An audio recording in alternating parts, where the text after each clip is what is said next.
à tous. J'ai l'habitude de le dire, mais ce n'est pas démodé, c'est toujours un plaisir d'être ensemble.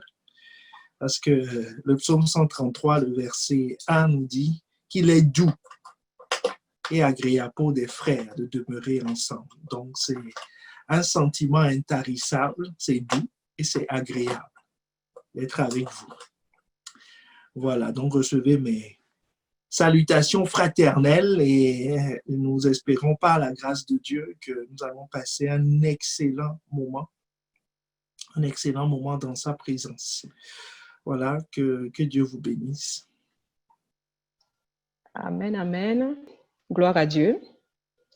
Alors, on va commencer tout de suite par rentrer dans le vif du sujet. Je ne sais pas si tu veux peut-être situer encore le thème sur lequel nous sommes maintenant depuis 2 semaines. Je crois qu'on va commencer tout de suite dans le vif du sujet parce qu'il y a beaucoup de questions. Voilà, pour répondre au maximum de questions. Amen. Gloire au Seigneur. Alors, je vais commencer tout de suite.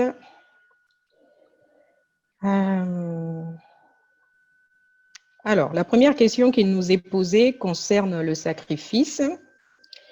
Et la question est la suivante. Comment être moi-même un sacrifice offert totalement à Dieu, selon Romains 12, le verset 1 et 2. Comment être un sacrifice totalement offert à Dieu. Alors, par la grâce de Dieu, nous sommes dans nos études bibliques depuis pratiquement 10 séances, quand je remonte un peu en arrière. Pratiquement 10 séances, ce qui équivaut à 10 jours, plus de 10 jours, que nous sommes sur cette thématique du sacrifice. Cette thématique du sacrifice. Alors, à cette question, comment être moi-même un sacrifice offert totalement à Dieu? La réponse se trouve dans Romains 12, versets 1 à 2. Donc, Romains 12, versets 1 à 2, qui nous dit « Je vous exhorte donc, frères, par les compassions de Dieu, à offrir vos corps comme un sacrifice vivant, saint, agréable à Dieu, ce qui sera de votre part un culte raisonnable. » Donc, un culte, c'est un culte de sacrifice. C'est ce que nous avions vu au travers des études bibliques. Et donc, je ne vais pas revenir sur tous les détails, les différentes définitions des sacrifices, l'Holocauste, le sacrifice d'action de grâce qui équivaut à la graisse dans l'Ancien Testament. Mais je vais juste reprendre tel que l'apôtre Paul nous le dit ici pour savoir comment je peux m'offrir en sacrifice. Donc, c'est vraiment un résumé. C'est une synthèse de ce que nous avions vu au travers des études bibliques. D'abord, il dit sacrifice vivant, saint et agréable. Et nous avions compris au travers des études bibliques que le sacrifice qui est vivant, tout sacrifice n'est pas vivant. C'est très important de le savoir.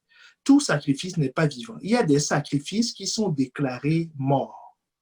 Déclarés morts par qui? Parce que l'animal qui doit être sacrifié ne doit pas être un animal mort. D'ailleurs, ceux qui ont fait l'étude d'hier, on parle de Malachie.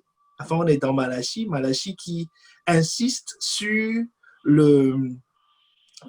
qui nous parle de, je ne vais pas tout dévoiler, mais en tout cas, qui nous parle du sacrifice. D'accord? Ceux qui ont fait l'étude d'hier, demain, après-demain, comprendront où est-ce que ce texte qui est très intéressant sur les sacrifices. On n'offre pas un sacrifice mort à Dieu ou un sacrifice de mauvaise qualité. Ce serait vraiment une insulte.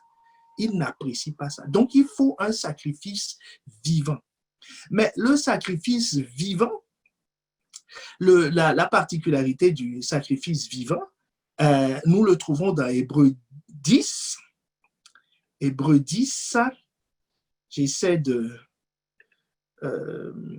donc, le MCIM va suivre avec moi. Ils sont connus pour leur réactivité légendaire. Donc, nous n'avons aucune inquiétude à ce sujet. Ils vont pouvoir suivre. Donc, le sacrifice vivant, nous le trouvons dans le verset 20. Hébreux 10, verset 20. Hébreux 10, le verset 20. Hébreux 10, le verset 20. Donc là, ça s'affiche dans la version Louis II. Et qui, donc la version Louis II qui nous dit par la route nouvelle et vivante qu'il a inaugurée pour nous au travers du voile, c'est-à-dire de sa chair. Donc, le sacrifice vivant, donc il y a une route vivante, il y a une nouvelle route. Donc, elle n'existait pas avant. Quand on dit un sacrifice vivant, c'est l'animal qui vit. Mais maintenant, c'est nous qui sommes le sacrifice, selon Romains 12, 1. C'est nous qui sommes le sacrifice. Donc, le sacrifice vivant qui vient à Dieu, c'est un homme qui est passé au travers du voile, c'est-à-dire de la chair de Jésus. Donc, c'est quelqu'un qui a reçu Christ comme Seigneur et Sauveur. C'est quelqu'un qui est né de nouveau. C'est ça le sacrifice vivant. C'est cette personne-là, le sacrifice vivant. C'est très important de le comprendre. Donc, comment pourrais-je m'offrir moi-même comme un sacrifice, comment m'offrir totalement à Dieu? Il faut que je sois vivant. Donc, que l'œuvre de Christ soit active dans ma vie. Que son sacrifice, que son sang me lave. Voilà. Et que je sois né de nouveau, réellement né de nouveau. Deuxième caractéristique que l'apôtre Paul donne, c'est que le sacrifice doit être saint. Donc, mis à part. Un sacrifice saint, c'est-à-dire mis à part. Mis à part. C'est-à-dire, c'est un animal sélectionné. C'est un animal qui s'est préparé. Maintenant, l'animal, c'est nous. Donc, je me suis mis de côté. Je me suis consacré à Dieu. Je fais attention à ma vie pour être un sacrifice saint. Je me réserve, je me mets de côté. Comme la fiancée, le pasteur Christian l'a bien expliqué dans son premier, ou son deuxième message, il a bien expliqué. La fiancée se met de côté. Une fiancée ne traîne pas avec, ne se retrouve pas au milieu des garçons, ainsi de suite, pour ne pas qu'il y ait ambiguïté. Vous voyez, qu'on se dit, est-ce que... Non, il ne faut pas qu'on se pose cette question à son sujet. Donc, moi qui me consacre à Dieu, je suis un sacrifice saint. Et enfin, un sacrifice agréable, toujours dans les études bibliques, c'est-à-dire ma vie est remplie de reconnaissance. J'offre une action de grâce continue et perpétuelle à Dieu. Donc, ça, c'est Romains 12, verset 1. Sacrifice vivant, saint et agréable. Maintenant, le verset 2 nous parle, ça c'est le premier sacrifice, c'est moi qui m'offre. Le verset 2, pour que mon sacrifice soit total, entier, plaise à Dieu, pour ne pas offrir un sacrifice comme Jésus disait aux pharisiens. Il disait que, et en fait, il cite l'Ancien Testament quand il dit que ce peuple m'honore des lèvres, mais son cœur est éloigné de moi. Donc, vivant, sain et agréable, ça c'est moi. Mais il faut que mon cœur s'y mette aussi. Mon cœur, c'est mon système de pensée. C'est tout ce qui est en moi. C'est le deuxième sacrifice que nous avions vu. Le deuxième sacrifice. Qui est toujours, Romains 12, le verset 2, il dit « Ne vous conformez pas au siècle présent, mais soyez transformés par le renouvellement de l'intelligence, afin que vous discerniez quelle est la volonté de Dieu, ce qui est bon, agréable et parfait. » Donc, il y a une deuxième chose, un deuxième sacrifice, qui est le sacrifice du système de pensée, qui est le sacrifice des traditions. Rappelle-toi, nous avons cité Hébreux 10, le verset 20. Pour dire que nous suivons la trajectoire de Jésus, nous faisons le sacrifice vivant, le sacrifice agréable à Dieu, en suivant un chemin nouveau. On peut le réafficher, Hébreux 10, verset 20. par la route nouvelle et vivante qu'il a inaugurée pour nous au travers du voile, c'est-à-dire de sa chair. Donc, l'œuvre de Jésus, l'œuvre de la croix, bien-aimé, suis attentivement, l'œuvre de la croix ne se contente pas de te rendre vivant, sain et agréable. L'œuvre de la croix produit aussi en nous le renouvellement de l'intelligence. 1 Pierre 1, verset 17 à 19. Très important. C'est une précision, c'est un approfondissement que nous apportons aujourd'hui. Nous allons le lire dans la version Parole vivante. Donc, dès que le MCIM est prêt, nous allons l'afficher parce qu'il faut que nous l'ayons sous les yeux. Donc, 1 Pierre 1, 17, 19 dans la version Parole vivante. Il dit, puisque, dans vos prières,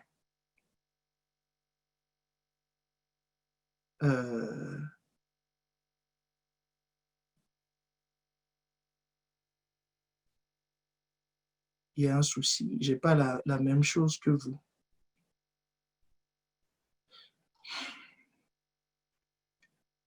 Je n'ai pas la même chose que vous.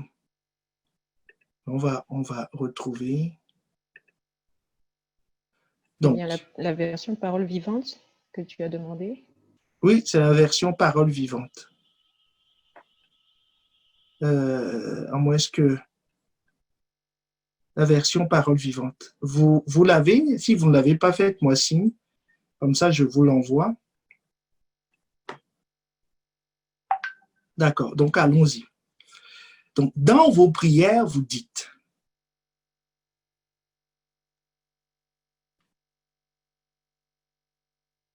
Bon, on va lire ce qui affiche. Puisque dans vos prières, vous dites, notre Père à celui qui juge impartialement tous les hommes, selon ce que chacun a fait, conduisez-vous en conséquence. Puisque tout le temps que vous restez ici-bas, comme des étrangers sur une terre d'exil, témoignez par votre manière de vivre votre respect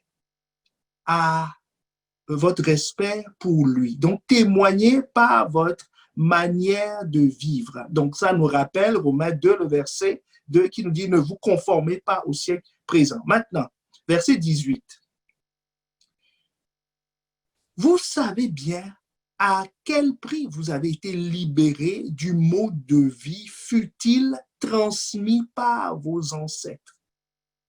Souvenez-vous que votre rachat n'a pas été payé par de l'argent ou de l'or, ni par aucun bien susceptible de se dévaluer. Non, il a fallu que le Christ, tel un agneau innocent et sans défaut, verse son sang précieux pour vous. Est-ce que quelqu'un comprend maintenant? Il dit Christ, on peut l'afficher aussi dans la version Louis II.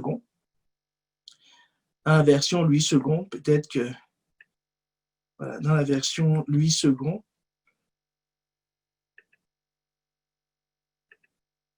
c'est très important de comprendre ces vérités profondes et fondamentales. Elles sont basiques, mais fondamentales. Il dit, sachant que ce n'est pas par des choses périssables, par de l'argent ou de l'or, que vous avez été rachetés de la vaine manière de vivre que vous avez hérité de vos pères. Donc, quand on dit le renouvellement de l'intelligence, le renouvellement de ton système d'intelligence, ça nous vient d'où? Ça nous vient aussi de l'œuvre de la croix. Et ce renouvellement de l'intelligence, d'abord, ce renouvellement de cette intelligence, avant de la renouveler, cette intelligence nous vient d'où? C'est un héritage des pères. C'est-à-dire notre système de pensée est un héritage des pères. Nous l'avons hérité. Nous ne l'avons pas inventé.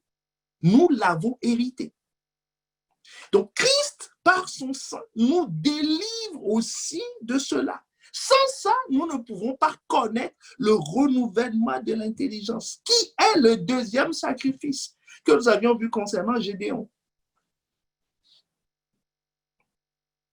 Est-ce que le point est clair? J'aimerais avoir plus de réactions si les deux sacrifices sont clairs pour vous.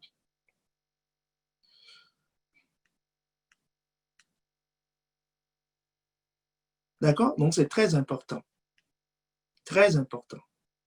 Il y a mon sacrifice. Moi, je me prépare. Mais j'ai aussi un système de pensée. Il faut savoir que l'œuvre de la croix touche ce système de pensée. Et comment on change, comment on renouvelle ce système de pensée? Donc, nous sommes en train de parler du culte. Donc, quand je rends un culte à Dieu, que ce soit mon culte personnel ou le culte collectif, les deux sont indispensables. Mon culte personnel ou mon culte personnel, c'est ma relation avec Dieu. Le culte collectif, c'est Psaume 33, donc le culte que nous rendons ensemble. Et il faut savoir que c'est là où Dieu envoie la bénédiction à la vie pour l'éternité. La bénédiction n'arrive pas à la maison. Que quelqu'un me dise amen. La bénédiction arrive quand il y a des frères et sœurs réunis ensemble. Donc, il y a ce culte-là aussi. Donc, ce culte, quand on dit rendre un culte raisonnable, le sacrifice vivant sain et agréable est valable pour le particulier, le culte personnel et le culte collectif. C'est-à-dire, chaque fois que nous nous retrouvons le dimanche, je dois me préparer individuellement, personnellement, à être vivant, sain et agréable à Dieu. Comme ça, quand tu rentres dans la salle, Dieu dit, c'est qui là? Est-ce que quelqu'un me suit? Il ne faut pas arriver quand, dès qu'il ouvre la porte, quand il passe voilà, il rentre dans la salle, ça ne se passe pas. Je parle de quelqu'un quelque part. Voilà. Et que les anges font, et que ils commencent à faire, il faut que le sacrifice soit agréable. Est-ce que quelqu'un me suit? Agréable à Dieu. Que Dieu dit,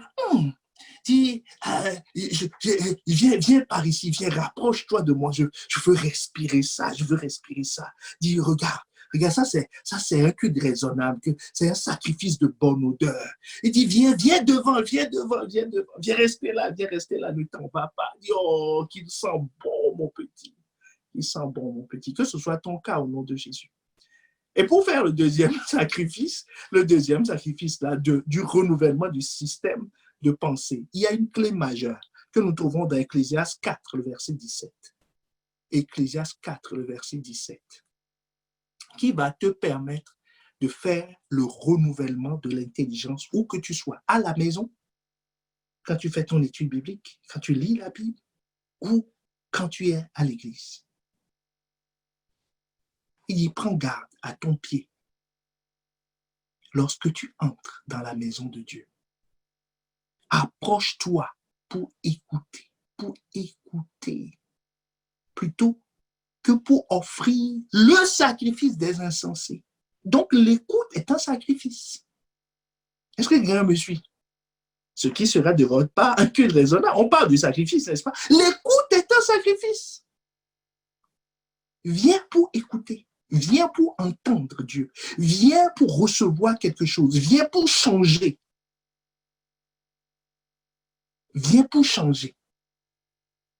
Ne viens pas pour servir. Viens pour changer. Viens pour écouter. Là, ton service sera agréable.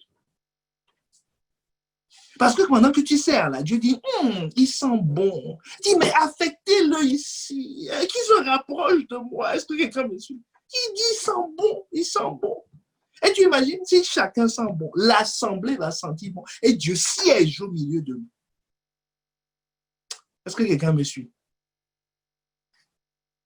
Voilà, donc, c'est une façon d'être moi-même, un sacrifice entier et agréable à Dieu. Amen. Amen. Merci Seigneur, merci pour ce premier point concernant les études bibliques, ce point par rapport au sacrifice et ces deux clés que nous venons de recevoir, le fait d'être moi-même un sacrifice vivant, sain et agréable et le fait de renouveler mon système de pensée. Nous poursuivons avec les questions à proprement parler sur les talents. la prochaine question est la suivante. Est-ce que monétiser ses talents, en d'autres termes, faire du profit avec, revient à les vendre? Non. Non. Non. Ça ne revient pas à les vendre. Ça ne revient pas à les vendre. L'ouvrier mérite son salaire, dit Jésus. L'ouvrier mérite son salaire. Mais par contre, l'ouvrier doit être conscient que il n'est pas le propriétaire de son talent. L'ouvrier doit être conscient de... C'est une question très intéressante. Voilà. L'ouvrier doit être conscient du fait que il ne travaille pas pour son patron, mais il travaille pour Dieu, délégué chez son patron.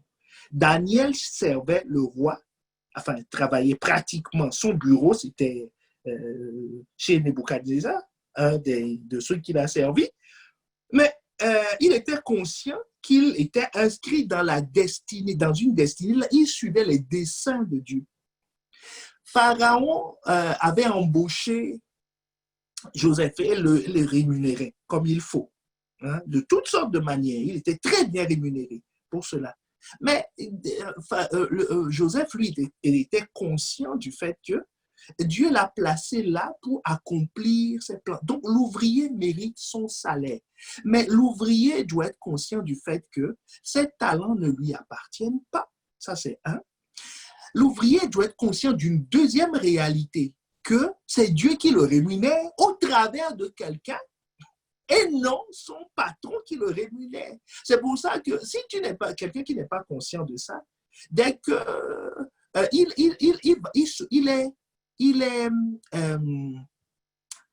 est qualifié pour vendre son talent, comme Ésaü. Parce que il va tirer, suis attentivement, parce que là, il tire sa rémunération, son bénéfice du plaisir de ce que les hommes lui donnent. La nourriture, comme Ésaü, le confort, la position, comme on a proposé à Joseph. La femme de Potiphar a dit, bah, écoute, viens, on va faire des affaires ensemble, là, hein, tu vois, mon petit, tu es beau, viens. Si on fait ça, bouche cousue, je vais te protéger, je vais te garder, je vais te défendre, je vais faire ci, je vais faire ça. Joseph dit, non, non, non, non, non. C'est Dieu qui rémunère. C'est Dieu qui me paie. C'est Dieu qui m'a placé ici. C'est Dieu qui me fera trouver grâce. Je n'ai pas besoin d'avoir une promotion canapé ou quelque chose. Non, j'en ai pas besoin.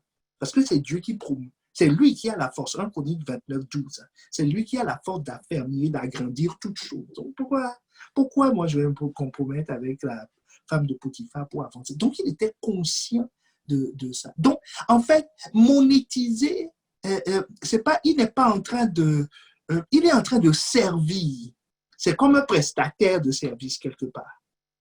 Mais il sait que sa rémunération, c'est la boîte qu'il a embauchée qui le paie. Et la boîte qu'il a embauchée, c'est Dieu. Est-ce que quelqu'un me suit? Donc, il faut être conscient de ça. Toujours conscient de ça. Donc, je ne suis pas en train de vendre, de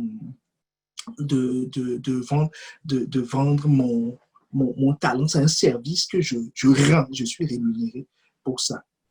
D'accord? L'ouvrier mérite son salaire. Donc, mais si je ne suis pas conscient de cette réalité, que c'est Dieu qui me rémunère, que c'est Dieu qui m'a placé là, si je perds la conscience de Dieu, bah, je vais vendre. Je vais dire, comme Ésaü, à quoi ça me sert, toutes ces choses-là. Quand il dit à quoi ça me sert, c'est-à-dire à quoi ça me sert dans les desseins de Dieu. À quoi ça me sert, qui a dit même que la première place, la place d'aîné est une place importante, que c'est une place de bénédiction. Il dit, on mange la bénédiction. Attends, moi j'ai faim aujourd'hui. Je veux manger aujourd'hui. Je veux ma promotion aujourd'hui. Je veux acheter ma maison aujourd'hui. Les autres roulent en Mercedes. Moi aussi, je veux rouler en Mercedes. Les autres partent en vacances à l'autre bout de la terre. Moi aussi, je veux. Moi aussi, moi aussi, moi aussi.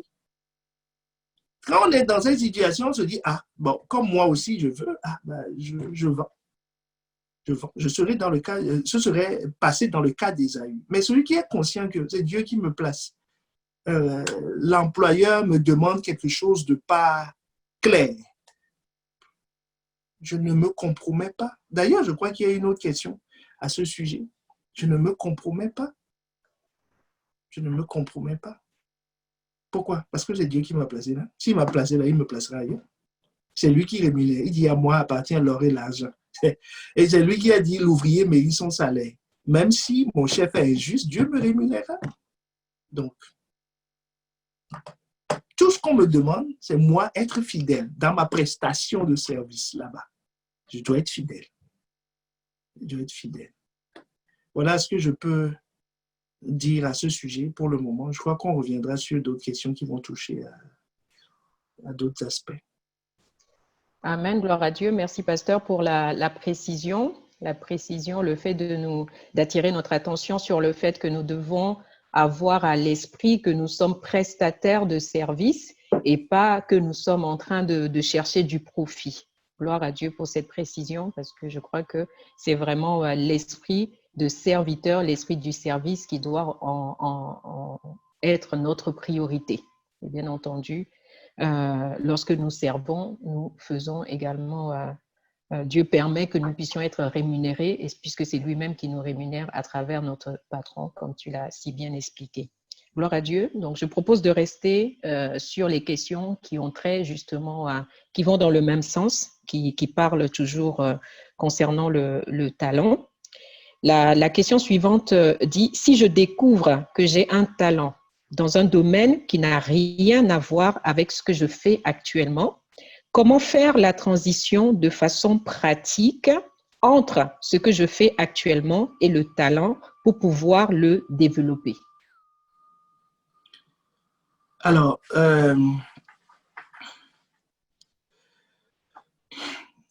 je crois qu'il y a plusieurs questions dans la question.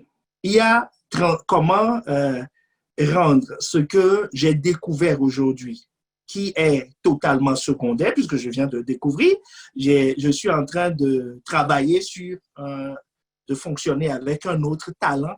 Donc, comprenons-nous bien, ici on parle de talent en français, pas talent dans la Bible. Amen. Donc, le talent dans la Bible est beaucoup plus large que le talent en français. Donc, nous parlons ici d'aptitude. Donc, j'ai une aptitude qui est l'aptitude sur laquelle je travaille ou qui me nourrit aujourd'hui, mais je découvre que j'ai une autre aptitude quelque part. Voilà. Il y a quelque chose de très important. Donc, je disais, avant de répondre directement, là, donc la première chose, c'est comment positionner les deux, enfin, comment faire la transition de ce qui est accessoire aujourd'hui pour que cette chose-là devienne principale, mon talent principal, en tout cas ce qui me nourrit principalement, et dans le futur. Enfin, c'est ça ce que je comprends de la question. Et la deuxième question, la deuxième sous-question que je vois, c'est comment développer en même temps les deux. Parce que je dois maintenir ce que j'ai et je dois développer ce qui est petit aujourd'hui pour que ça croisse. Bon, il faut bien une conjonction des deux. C'est-à-dire, avant que ce qui est accessoire aujourd'hui doit se développer pour devenir principal, c'est-à-dire une source qui est capable d'alimenter ma vie. Avant de lâcher l'autre, c'est comme dit une chanson, c'est la technique du singe. On dit que le singe, si tu le vois lâcher une branche, c'est qu'il a attrapé une autre branche. Est-ce que quelqu'un me suit? Il y a une transition. Donc, c'est très important de comprendre ça parce que c'est le principe de la maturité de mon talent. Mon talent doit arriver à maturité. Par exemple, si je crée une entreprise, cette entreprise, je ne dois pas, là je vous parle maintenant du développement, je ne dois pas commencer à puiser dans le chiffre d'affaires, en confondant chiffre d'affaires, bénéfices et tout ça, parce que je dis non, ça c'est ce que j'aime, donc ça doit me nourrir tout de suite maintenant. Non, ça ne fonctionne pas comme ça. Il faut que la chose croisse. Donc, pendant un temps, je dois me focaliser sur la semence, semer, développer ce talent, c'est-à-dire, me l'approprier. Me l'approprier, comme on l'avait vu ces dernières fois, donc me l'approprier, c'est très important. Et développer mes aptitudes, je l'ai découvert maintenant, il faut que je m'exerce, d'accord, dans ce domaine.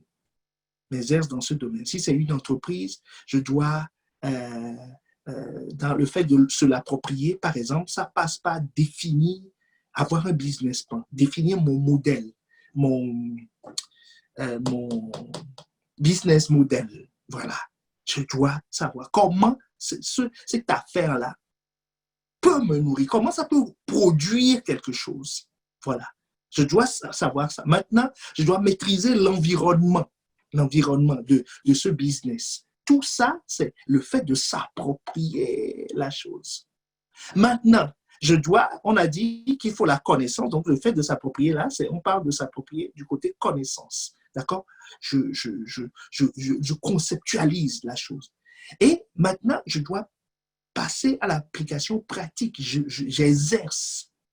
Toutes ces choses, nous les verrons dans les messages suivants, mais voilà, je m'exerce par rapport à ces choses. Si c'est une entreprise, toujours, j'identifie mes clients. Je teste les produits.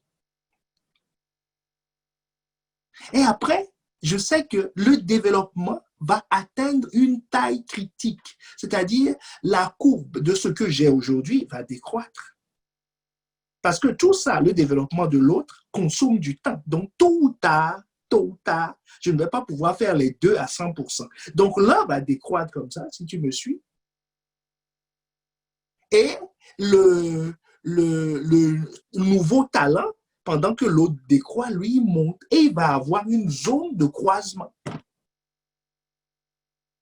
Une zone de croisement où l'autre devient à peu près l'équivalent de celui-ci. Et je dois continuer toujours cet effort jusqu'à ce que le talent, le domaine dans lequel, vers lequel Dieu me pousse, ce qui doit devenir essentiel, voilà, croisse et devienne la chose principale. Un exemple biblique que nous avons, donc, avant de parler de l'exemple biblique, cette zone de croisement-là, le point, hein, là où les deux se croisent, c'est le temps opportun pour basculer de l'un à l'autre. Est-ce que quelqu'un me suit? C'est le temps opportun. Un exemple biblique de cela, c'est la vie de Jésus. Il était fils de Dieu. Il avait un ministère. Luc 2, 52 nous dit, il croissait en stature, en sagesse et en grâce devant Dieu et devant les hommes. Un texte qu'on a lu hier, enfin avant-hier. Voilà, il croissait. Donc, c'est la phase c'est le principe de la maturité. Jésus croissait dans son potentiel. Il était charpentier en même temps. Il avait le métier de charpentier qui commençait à diminuer. Et il croissait en vue de son ministère. Est-ce que quelqu'un me suit? Puis il a eu un moment opportun. Le moment opportun qui commence à 30 ans avec l'histoire de la fête, là, que nous trouvons, je crois, c'est dans Jean 7. L'histoire de la fête. Où il devait aller avec la transformation de l'eau en vin. C'est ça le début de son ministère. Après ce moment, la charpenterie, c'est plus... Être charpentier, c'est plus trop son truc, il n'a plus le temps, il a des disciples, il est à plein temps. Mais il y a eu une phase de croissance, il y a eu un moment opportun, il a basculé. L'erreur que les gens font, c'est que dès que, voilà, ils découvrent quelque chose, il est dans une école, par exemple, il est déjà en 3e année, dans une filière. Il dit, oh, j'ai compris. Ah, après Starting Block, j'ai compris que je me suis trompé de carrière, de filière. Compris comment, ça a été attesté comment, combien de témoins, parce que toute vérité est établie sur la base de 2 ou 3 témoignages. Là, pour le moment, on n'a qu'un seul témoignage et ses sentiments. Je sens que, je crois que, voilà. Donc, l'année prochaine, je m'inscris en première année de je ne sais quoi, je change tout, je chamboule tout parce que j'ai compris. Mon frère, si tu fais ça, c'est de la folie. C'est de la folie. La transition doit être négociée, elle doit être précédée d'une phase de maturation du futur projet, être sûr de ce qu'on dit. Les moyens pour y arriver, les moyens doivent être réunis, les choses doivent croître et une transition doit être négociée. Et il y a un temps opportun pour ça. Est-ce que quelqu'un me suit? Il y a un temps opportun. C'est la sagesse qui permet de passer de l'un à l'autre. Ce n'est pas la folie. Il en est de même pour David. David a été roi au milieu de ses frères pour être roi. Pour être roi. Tu sais combien d'années sont écoulées entre l'onction et le jour où il s'est assis sur le trône, il m'a dit, oh, enfin. Tu sais combien d'années sont écoulées? Donc, sagesse. Sagesse. Et le salut se trouve dans le grand nombre de conseillers. En tant que pasteur, on a plusieurs catégories de personnes. On a les informateurs. Hein, d'accord? C'est-à-dire, il fait tout le parcours quand ça périclite, là, quand on est dans la mouise, comme on dit, quand on est dans la catastrophe. Pasteur, priez pour moi. Le pasteur ne peut que constater. C'est-à-dire, là, il va faire un culte d'enterrement. Est-ce que tu suis? Voilà, c'est tout. Mais la sagesse se trouve dans le grand nombre de conseillers. Pour des choses comme ça, il faut prendre conseil. Mais après, il faut être enseignable aussi. Si on veut recevoir, il faut être enseignable. Amen.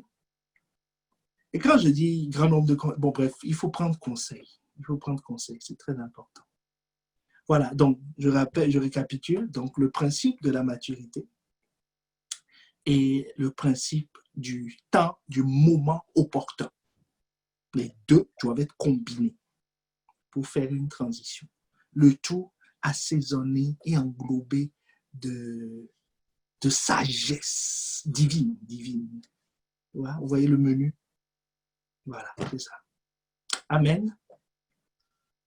Amen, amen. Gloire à Dieu. Nous continuons, nous poursuivons toujours concernant les talents. Alors, il y a une question, il y a un bien-aimé qui demande si le cours de ma vie change à cause de mes talents.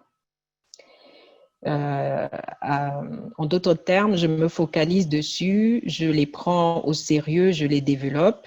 Est-ce que ça veut dire que Dieu a prévu que je puisse aussi vivre de ça ou vivre de ça aussi?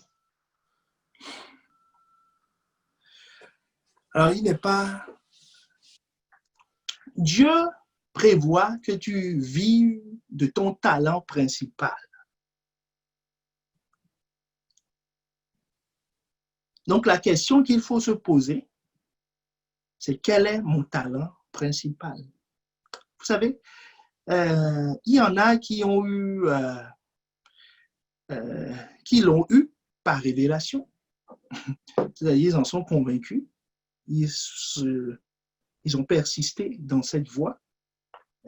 Au nombre de ceux-là, on peut citer par exemple Bishop Dag, pour ceux qui le connaissent, parce que dès le départ, il a compris, il a reçu, qu'il a fait le choix. D'ailleurs, c'est ça qui a donné ces conférences qu'il appelle Give Thyself Holy.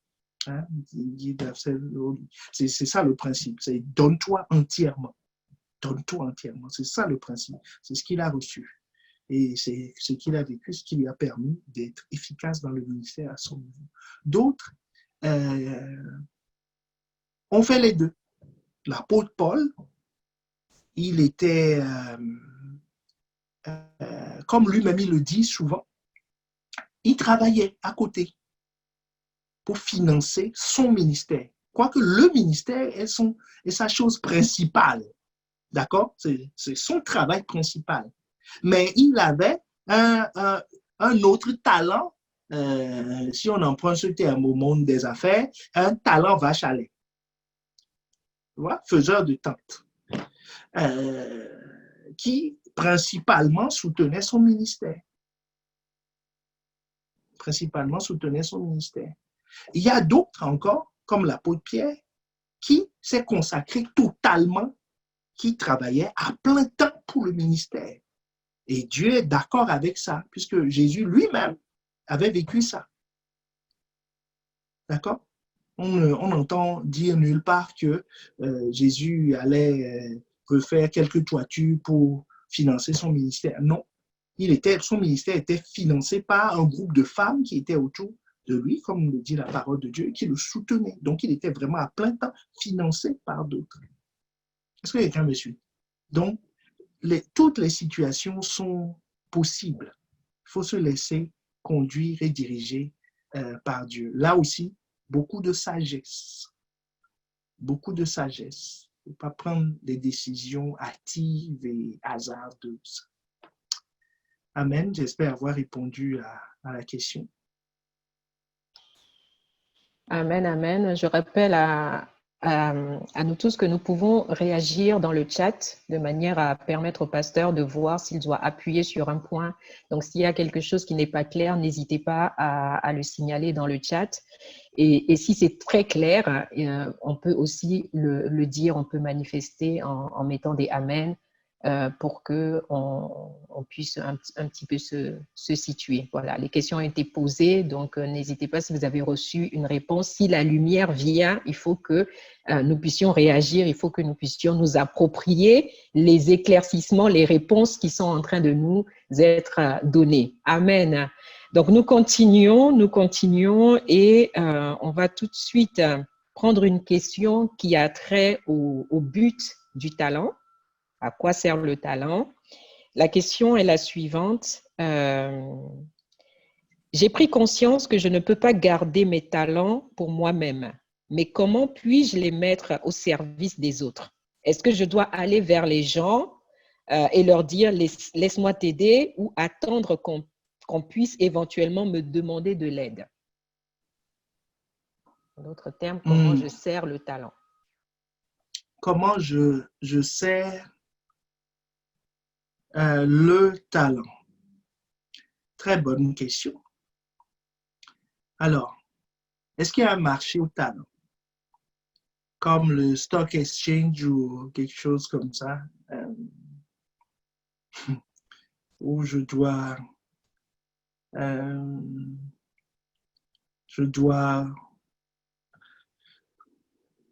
on peut garder la question affichée, s'il vous plaît.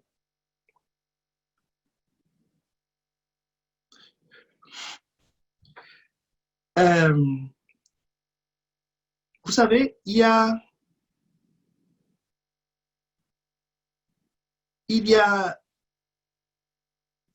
une chose qui est importante de réaliser. C'est que le talent, c'est le Seigneur qui en a besoin.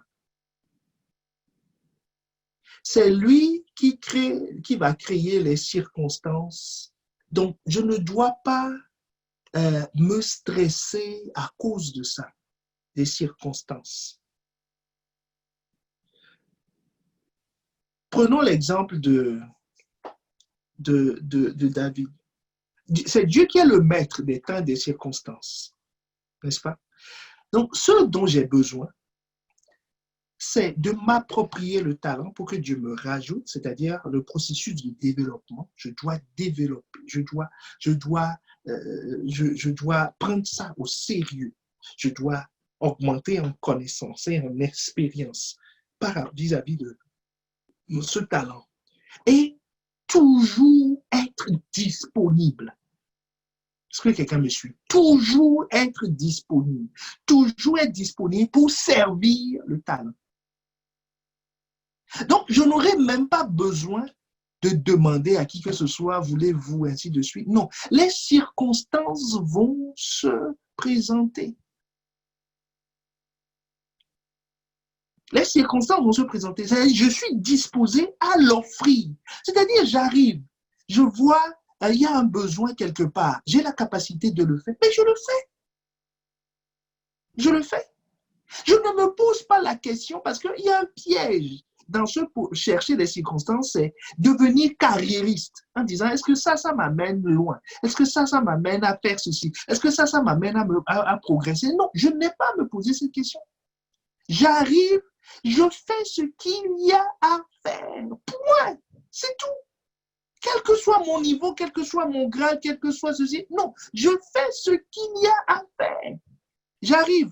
On dit qu'il y a il faut accueillir les gens. Ah, ben, voilà, j'accueille. Ah, on dit il faut accompagner les âmes. J'ai la capacité, mais j'accompagne les âmes. Je suis juste. C'est tout. Et à chaque fois, je le fais bien. Parce que c'est la fidélité dans les petites choses. Hein. Je le fais bien.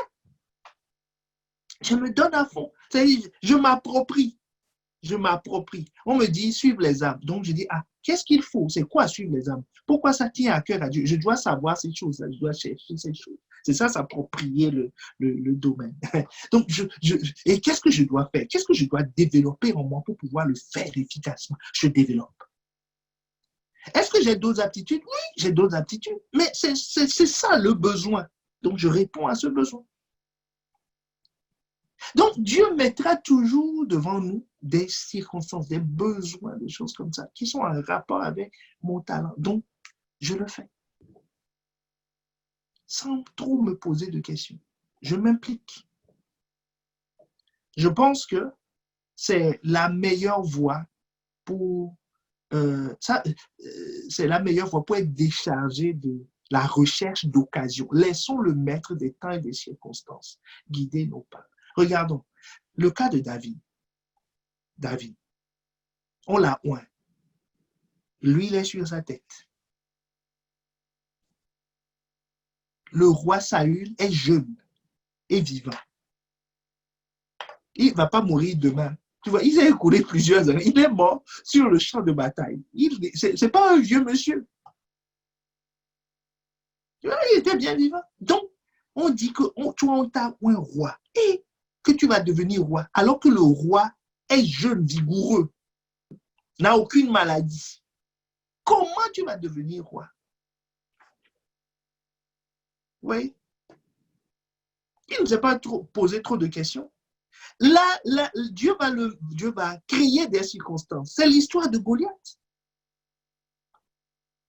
Quand il est arrivé, est-ce que David a fait le calcul dans sa tête en disant, ah, si je tue Goliath, j'ai dit, Saül, tu vois que tu ne vaux rien. Normalement, en tant que roi, c'est toi qui dois faire ça. Tu n'es capable de rien. C'est moi petit comme ça. Laisse-moi la place. Non, il n'a pas fait ça. Si quelqu'un me suit, il a vu un besoin. Il a vu que l'armée de l'Éternel était bafouée, que le nom de Dieu est blasphémé. Il dit, ah non. Donc, il a identifié un besoin. Il a répondu au besoin. Tout le monde lui dit, un peu petit, on va te tuer. Il dit, non, non, non, non, non. Pour l'Éternel, je m'engagerai dans ce combat. De toute façon, je gagnerai parce qu'il m'a déjà aidé dans le passé. Tu vois, il s'est sacrifié pour cette cause-là, pour ce besoin qu'il a vu. Mais ce qu'il ne savait pas, c'est l'acte 1 de son accession à la maison royale, puis au trône. Est-ce que quelqu'un me suit? Donc, ne nous fatiguons pas pour les circonstances de peur de devenir carriériste, calculateur. C'est-à-dire, tu vas perdre la bonté et la fidélité que nous avions lu hier, d'accord, dans le Proverbe 3.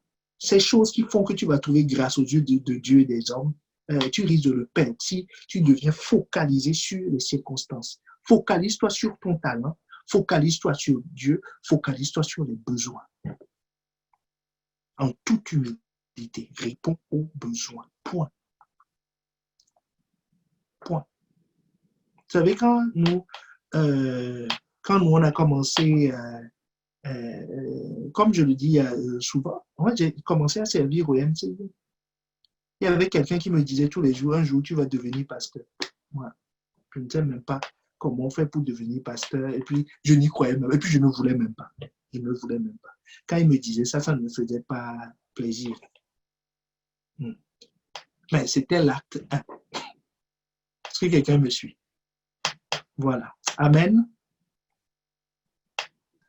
Amen, amen. Alors, en parlant d'éviter le piège de devenir opportuniste, carriériste, de chercher soi-même à provoquer des circonstances pour pouvoir servir, comment je peux savoir si je sers à 30%, à 50%, ou si je suis vraiment à 100% comme Dieu attend de moi? Si je sers à 30%, 50% ou à 100%, Seigneur Jésus. C'est une question très importante. Alors, pour être sûr que ça intéresse beaucoup de monde, je veux des amens, des pouces, des réactions parce qu'on dirait que sinon, on va passer à une autre question. Parce que si ça n'intéresse pas grand monde, c'est tout. On va contacter la personne qui a posé la question en catimini, on va lui répondre. Et bien aimé, ce point important. Bon, on va commencer par le début. Avant même d'aller fouiller, de savoir comment, il y en a qui savent déjà eux-mêmes. Est-ce que quelqu'un me suit? Ils le savent déjà. Lui-même, il sait. Lui-même, il sait. Il sait que ce qu'il fait de spectaculaire, là, hein? Parce que rappelle-toi, le terrain pierreux rocailleux, la Bible te dit que ça pousse vite. Donc, c'est celui qui dit, non, chef, oh, je peux faire ci, je peux faire ça. Le premier jour, il fait ci, il fait ça, il fait ta. Ah, ben voilà, c'est extraordinaire. Et spirituel, qui prie, qui vient tôt, qui départ tard, qui fait ci, ta. Mais tout ça, ça ne va pas durer. Dans ce groupe, il y a une bonne partie, bien aimé, disons-nous la vérité. Vous voulez vraiment que je vous dise la vérité? L'expérience, et en écoutant les pères et tout ça, m'a montré que la plupart des gens, eux-mêmes, ils savent. Parce que c'est un comédien. Donc, un comédien connaît son nom. Johnny Hallyday, il sait qu'il s'appelle Smet. Est-ce que quelqu'un me suit? Il connaît son nom. Donc, il n'y a aucun doute par rapport à ça. Donc, la plupart, ils savent. Il sait ce qu'il peut faire. Il sait que ce qu'il fait là, hein, c'est pour bluffer, c'est pour épater, c'est pour approcher, c'est pour obtenir quelque chose. Et il doit le faire vite. C'est pour ça que l'apôtre Paul et les pères disent souvent qu'il faut laisser le temps au temps, parce que le tri va se faire avec le temps. Le tri va se faire avec le temps. Voilà. Si ce qu'il attend, on ne lui donne pas rapidement, vous allez voir qu'il va y avoir un retournement de situation. Il va très vite se décourager. Il va dire non, si c'est comme ça, non, non, non, moi je ne comprends plus. J'ai fait ci, j'ai fait ça. Il faut savoir. Est-ce que quelqu'un voit les signes? Pour celui qui ne le sait pas, la vitesse de découragement, la vitesse à laquelle je suis dès que je ne vois pas les résultats, je dis ah non, non, non, non. Ça veut dire que la plante a poussé vite et que le terrain est, voilà. C'est le style, oui, je suis là, on est là depuis longtemps, longtemps, ça veut dire 6 mois. On est là depuis longtemps, on ne me reconnaît pas, nous on est ceci, non, ça veut dire que ça a poussé vite. Est-ce que quelqu'un voit cette caractéristique-là, poussé vite? Voilà. Phase 8 est très zélée, puis c'est comme si tout à coup, voilà, ça disparaît. Une autre des manifestations, quand la parole est annoncée, dit non, là c'est fini, là j'ai pris une résolution, mais là j'ai pris une résolution, c'est mardi, lundi, mardi. Mardi, déjà, on est dans l'exploit. Mais voilà, mercredi, ça, c'est clair que c'est fini. Ça pousse vite, c'est exubérant, extraordinaire, mais c'est partiel. OK? Ça, c'est sur l'aspect, la vitesse à laquelle la plante pousse. Maintenant, dans la parabole de Jésus, nous sommes dans Marc 4. Marc 4, on va peut-être le lire, parce que c'est important de se poser. Que le Seigneur nous délivre. Que le Seigneur nous délivre. Nous délivre de ces choses. Marc 4, versets 16 et 17. Dit les autres partiellement reçoivent la semence dans des endroits pierreux. Pareillement, pardon. Les autres pareillement reçoivent la semence dans des endroits pierreux. Quand ils entendent la parole de Dieu, ils la reçoivent d'abord avec joie. D'abord avec joie, c'est ce que je viens d'expliquer. Maintenant, verset 17. Mais ils n'ont pas de racine en eux-mêmes. Ils manquent de persistance. Et dès que vient une tribulation, une rémunération qui ne vient pas à temps, il faut persister pour avoir la réponse. La réponse ne viendra pas dans les jours, dans les heures, dans les semaines qui viennent. Des fois, ce que tu es en train de semer, il faut attendre des mois, des années pour les voir s'accomplir. Il ne peut pas. Donc, quand survient une tribulation, une persécution à cause de la parole, c'est-à-dire ceux-là ne supportent pas les tests. Celui qui sert partiellement, à supposer qu'il veut, prenons l'exemple de l'Église, d'accord? Il veut servir dans un département. Il arrive. Parce qu'il a vu de l'extérieur. Il dit c'était flamboyant, c'était ceci, c'était cela. Il dit non, moi je veux servir là-bas. Il arrive. Maintenant, on lui explique les conditions, c'est-à-dire l'envers du décor. Vous voyez, c'est des persécutions, c'est des tribulations. Là, c'est des tribulations qui vont arriver, des tribulations. On dit non, l'envers du décor. Par exemple, il dit, moi, je veux faire la modération. On dit, ben, si tu veux faire la modération, il faut avoir une vie quand même qui va avec la modération. Il faut prier. Ah bon? Prier combien de temps? 5 minutes? Non. Plus d'une heure. Être capable de conduire. Ah bon? Non, je ne vais pas insister dessus parce que c'est comme si je donne des critères de recrutement pour la moyenne. Est-ce que vous voyez, vous comprenez le principe? D'accord? Le principe, c'est qu'il y a un prix à payer. Il faut étudier, il faut travailler. Il faut se redimensionner. Il y a des choses en toi qui doivent changer pour le poste à cause de la parole. Il dit non. Ah non, je n'avais pas vu ça avant. Je n'avais pas vu ça avant. Non, je n'ai pas envie de ça. Certains, c'est simplement la discipline. Il dit non, moi j'ai telle idée. Je veux faire ci, je veux faire ça. C'est très exubérant. Non, moi, je sors, il y a la fougue. Non, dit, écoute, il y a une certaine façon de faire. Il y a une certaine façon de procéder. Il dit, ah non, on me bloque. Non, c'est comme si, non, on m'étouffe. On fait ceci. Non, tribulation. Et il tombe, et il s'arrête. Est-ce que quelqu'un me suit? Maintenant, Jésus donne la raison. Je crois que si nous comprenons la raison pour laquelle le terrain pierreux pose problème, est-ce que les signes sont clairs pour tout le monde?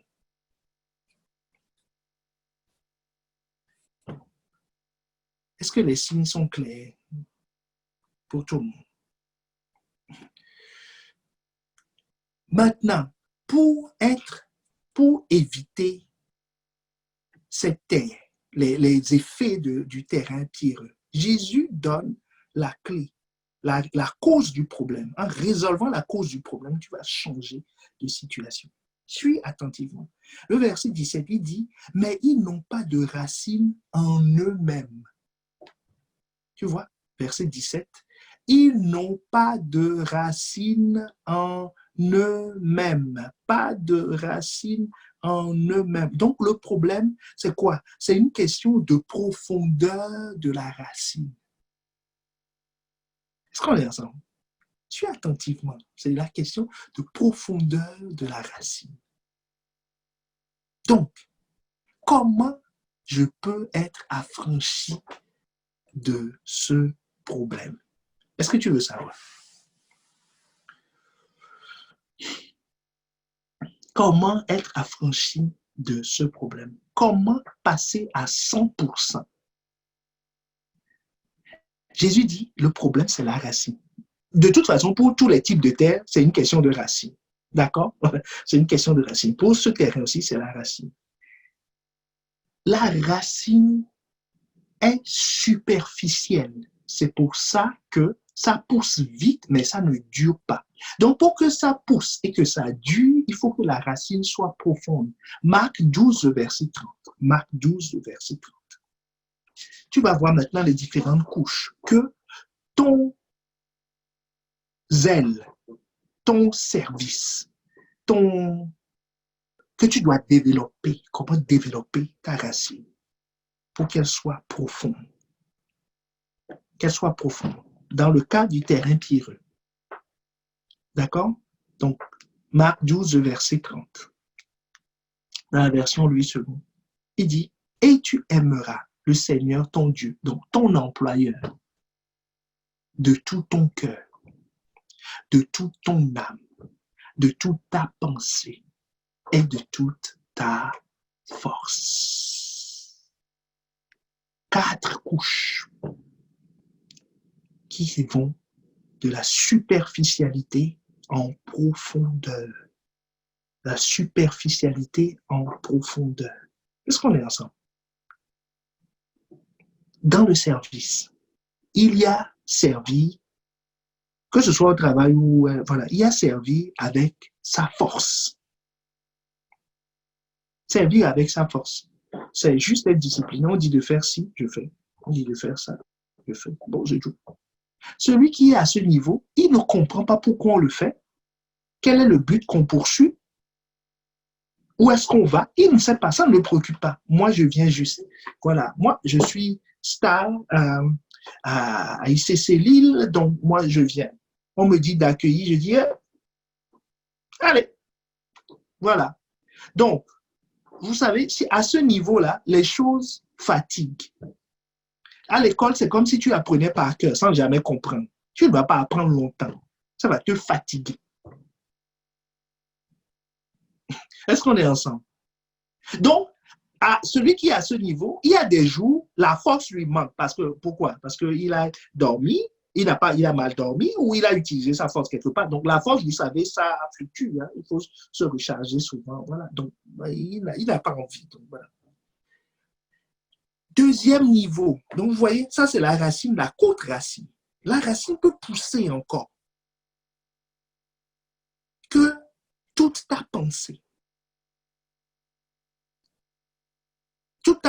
c'est-à-dire tu comprends logiquement et de façon intellectuelle le pourquoi des choses. Pourquoi on positionne cette affaire ici? Pourquoi la procédure de l'entreprise dit ça? Je comprends la logique. Pourquoi il faut faire tel geste avant tel ou autre geste? Pourquoi il faut écrire de certaines façons le test? Quoique tu peux écrire la poésie comme tu aimes, ainsi de suite, mais il y a une procédure. Pourquoi? Je comprends ça. C'est un deuxième niveau. Est-ce que quelqu'un me suit? C'est-à-dire, la force, je mets ma force à disposition pour rester collé au verset. Je mets ma force à disposition de Dieu. Voilà, ça c'est un niveau. Là, le deuxième niveau, c'est que mes pensées sont orientées vers lui. Orientées vers lui. Orientées vers la finalité de la tâche. J'aime ça. Je me donne tout entier. Tu vois, une telle personne dans un talent, aptitude, commence à réfléchir à l'amélioration des choses. D'accord? Des process. C'est un contributeur. Ce n'est pas juste un exécutant. Quel que soit son niveau. Hein? Quel que soit son niveau. Il peut être ouvrier basique, il contribue, il raffine ses tâches. Moi, je vois ça au quotidien. Je vois des gens qui ont des tâches répétitives, mais tu vois dans le groupe, il y en a qui ont mis leurs pensées et tu vois que il y a un raffinement, il maîtrise les projets, il sait pourquoi, il peut enseigner. Déjà, quand on arrive à ce stade-là, on peut transmettre, on enseigne. On peut enseigner la chose à quelqu'un d'autre. On peut former parce qu'on commence à percevoir l'esprit du talent, l'esprit du métier. Est-ce qu'on est ensemble? Dieu dit, pour le servir, c'est comme ça qu'il faut. Hein. C'est comme ça qu'il faut l'aimer. Troisième niveau, ton âme. C'est-à-dire, tu dois y mettre tes émotions. Tu es content. Est-ce que tu me suis? Tu es content. La chose t'apporte la joie. C'est une autre profondeur.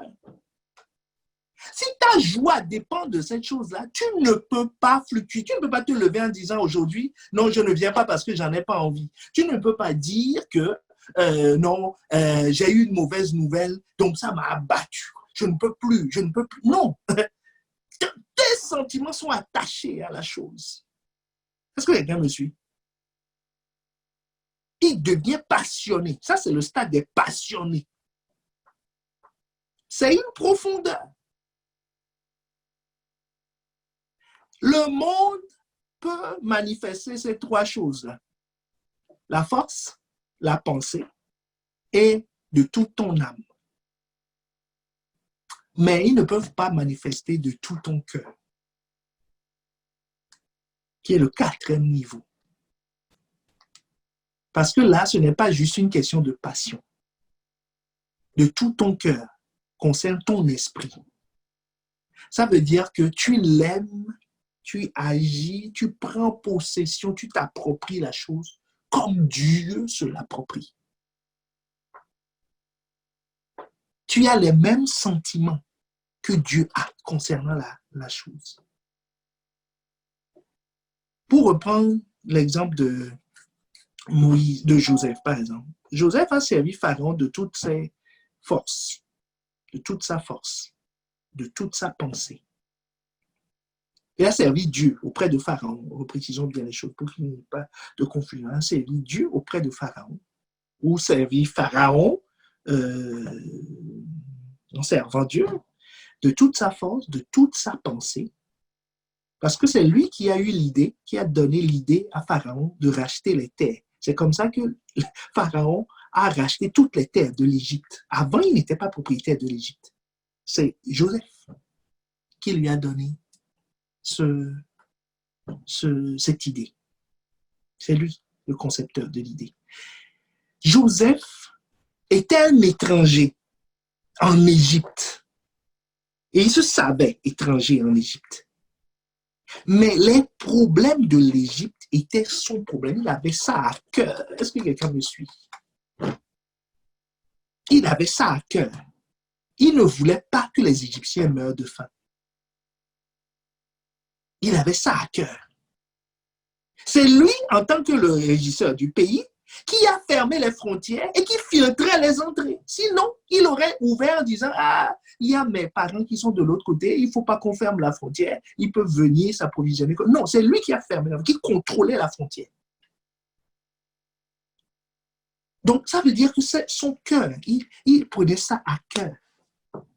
Mais le troisième, le dernier niveau, le quatrième niveau, le niveau de tout ton cœur, pour Dieu, qui est réservé pour Dieu, c'est qu'il était conscient des desseins de Dieu. Il savait, c'est pour ça qu'on disait tout à l'heure, il était en prestation de service chez Pharaon, mais en réalité, celui qui servait, c'est Dieu. Est-ce que quelqu'un suit maintenant la profondeur de la racine? La profondeur de la racine. Quiconque applique ça va totalement s'approprier comme Dieu veut ce que Dieu lui a donné. Dans la force, j'ai mon temps, mon énergie, mon emploi du temps, tout ça. Dans mes pensées, j'y pense, je réfléchis, je médite dessus pour comprendre quelles sont les lois qui sont cachées dans la chose. Les lois qui sont cachées dans la chose. J'y mets mon cœur.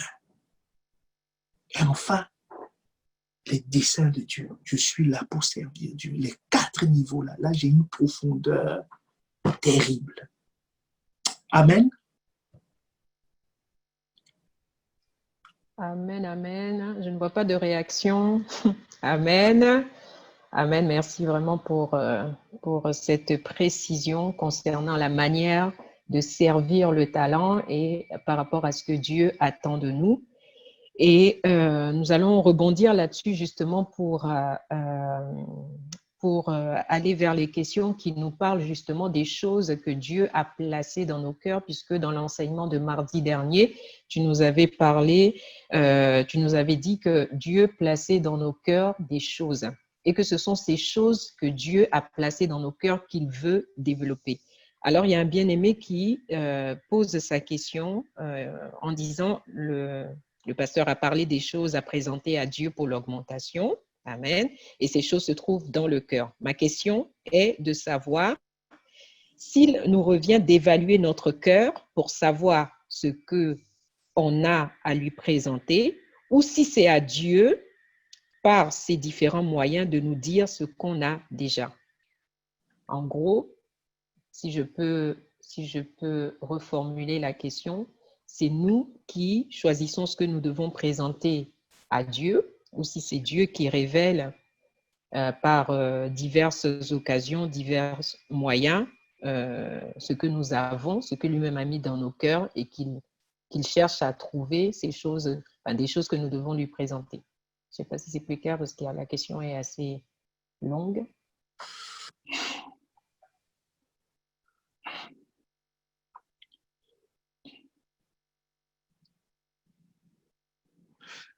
D'abord, la première chose, c'est à chaque fois, la question qu'as-tu est une question extérieure. D'accord? Qui nous est posée. Qui nous est posée comment? Qui nous est posée soit par le prophète ou qui a été posée par Jésus à ses disciples. Je parle là de la multiplication des pains. L'histoire des 5 pains, c'est le même principe. Hein? Jésus veut multiplier. Il dit, nourrissez-les vous-même. Et il dit, qu'avez-vous? Est-ce que quelqu'un me suit? Qu'avez-vous? La question est complète. Je ne sais pas dans quelle direction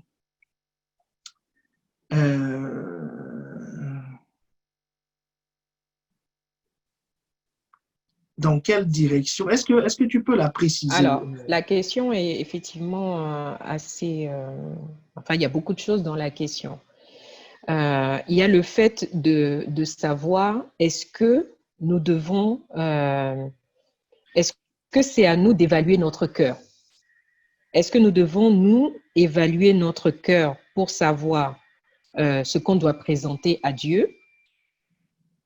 Ou est-ce que c'est Dieu qui vient faire ressortir lui-même par des circonstances? Est-ce que c'est Dieu qui fait ressortir ce qu'il a placé en nous pour qu'on puisse les lui redonner, en fait? Je ne sais pas si c'est plus clair si je reformule comme ça. C'est pas plus clair, mais je vais essayer de répondre comme j'ai compris. Si je veux, tout ce que je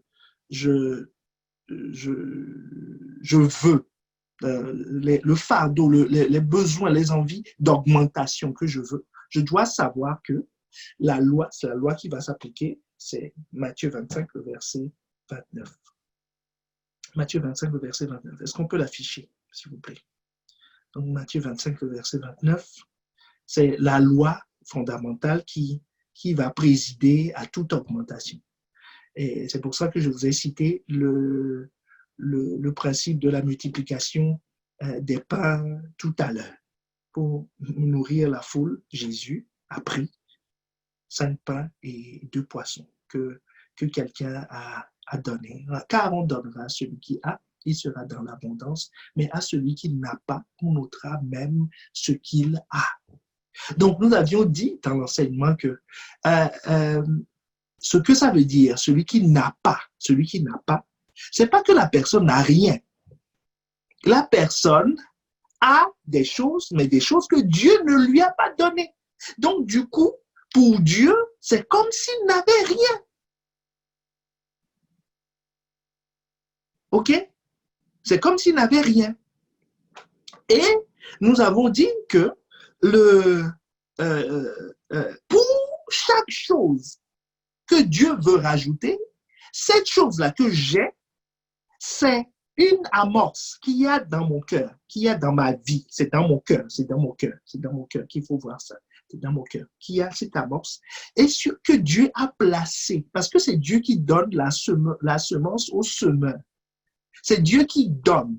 Je ne peux pas avoir quelque chose si Dieu ne me le donne. C'était Deutéronome 29 que nous avons cité. Les choses cachées sont à l'Éternel, les choses révélées sont à nous et à nos enfants. C'est-à-dire les choses sont à notre portée, sont à notre disposition. Si Dieu nous donne, nous pouvons avoir. Dans le jardin d'Éden, Dieu a dit à Adam et à Ève, vous pouvez tout manger sauf l'arbre. Donc ça veut dire que Dieu n'a pas donné l'arbre. Est-ce que quelqu'un me suit? Tu peux tout manger. Tu peux manger 3 lions par jour, tout ce que tu veux. Mais pas l'arbre de la connaissance du bien et du mal. C'est une restriction.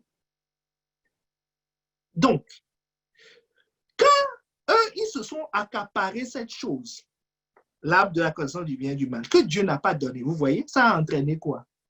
On leur a ôté ce qu'ils avaient, ce qu'ils croyaient avoir, le jardin. Ils se sont retrouvés dehors, ils sont devenus SDF spirituels. Si quelqu'un me suit. Donc, ça, c'est la première chose. Maintenant, ces choses doivent se trouver dans mon cœur, c'est Dieu qui me les donne. Donc, Dieu ne va pas me demander quelque chose qu'il ne m'a pas donné. Quelque chose qu'il ne m'a pas donné. Donc, ce qu'il m'a donné est déjà dans mon cœur. Maintenant, c'est lui qui, quand il veut rajouter quelque chose, c'est pour ça qu'on a étudié le proverbe 3. Si tu veux une longue vie, qui est une augmentation, ben, il dit, honore ton père et ta mère. Donc, l'honneur doit se trouver dans mon cœur. Ça y est déjà. Parce que lui me l'a donné.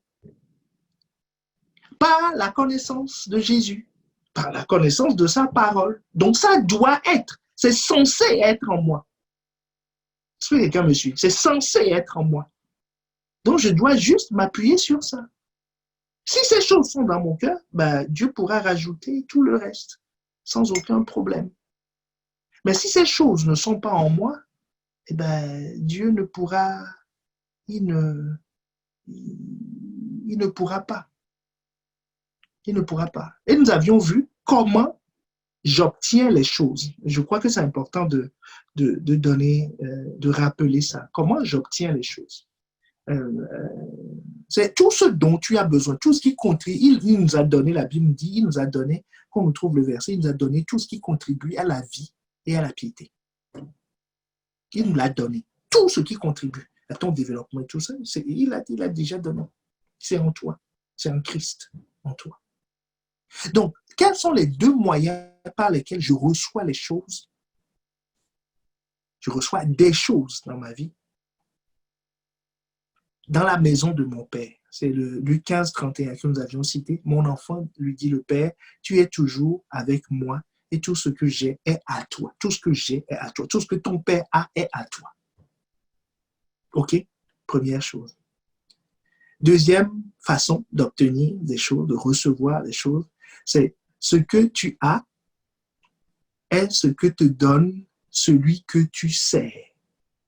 Matthieu 25, le verset 14 et 15. Mais le verset 14 suffit. Il en sera comme d'un homme qui, partant pour un voyage, appela ses serviteurs et leur remit ses biens. Il leur a donné. Pourquoi? Parce qu'ils avaient le statut de serviteur. C'est pour ça qu'il leur a donné. Donc, maintenant, si j'ai Dieu pour Père, tout ce dont j'ai besoin pour ma croissance, je l'aurai en Dieu. C'est en moi, parce qu'il est mon Père. Si je sers Dieu, je n'ai pas assez bien. Est-ce que quelqu'un me suit? Maintenant, le problème va se poser pour quelqu'un qui sert Dieu à moitié. Il a deux papas, du coup. Il a un vrai père et un beau-père, ou je ne sais pas comment l'appeler. Donc, il peut y avoir deux apports dans sa vie. Ce qui va le conduire forcément à se retrouver dans quel type de terre? Le troisième, avec les plantes épineuses. Est-ce que quelqu'un me suit? Il y a la vraie semence qui pousse et il y a les plantes épineuses aussi qui poussent. Est-ce qu'on est ensemble?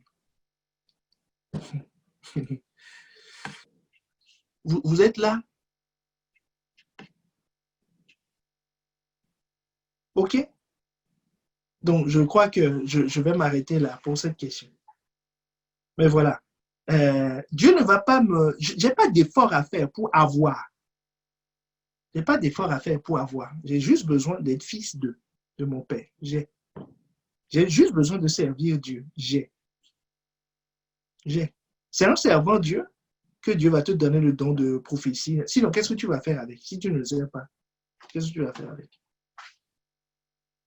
C'est en servant chez Pharaon que l'intelligence les aptitudes de Joseph se sont développées. Sinon, qu'est-ce qu'il va faire avec? OK? Ses capacités d'homme d'État vont se développer quand il sera là-bas. Amen. Amen, gloire à Dieu. Alors, la question qui suit et qui va un petit peu dans le même sens, la question est la suivante. Je fais une partie de la question. Comment savoir si l'endroit où nous nous trouvons, ou les connexions, ou les opportunités que nous avons viennent bien de Dieu, ou nous ont bien été données par Dieu?